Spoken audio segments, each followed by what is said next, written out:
ভাই এটা কত টাকার নোট? ওরে দেখে আমার পাগল মনে হইতাছে। এই 1000 টাকার নোট রে আমি 100 টাকা কই। ভাই এটা তো 100 টাকার নোট। তাইলে ভাই আমার এই 100 টাকা ভাঙতি দেন। আচ্ছা ভাই দিতাছি। এলন ভাই 100 টাকা। ধন্যবাদ ভাই। ওই দাঁড়া, আমার কাছে না আরেকটা নোট আছে, এই নোটটা দেখাইয়া হ্যাঁ কই যে এটা কয় টাকার নোট। ভাই এটা কয় টাকার নোট? ওই তো আসলেই পাগল। এই 500 টাকারে আমি 50 টাকা কই। ভাই এটা তো 50 টাকার নোট। তাইলে ভাই এই 50 টাকা আমারে ভাঙতি দেন। আচ্ছা দেন ভাই, ভাঙতি দিতাছি। এলন আপনার 50 টাকা। ধন্যবাদ ভাই।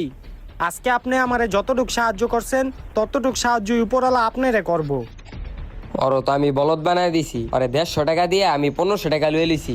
যাই ভাইয়ের কাছে যাই। ভাই জানো আজকে কি হইছে? একটা পাগল আমি পাগল বানায় দিছি। আয় হায় কি কস, পাগল আবার কেমনে পাগল বানাই?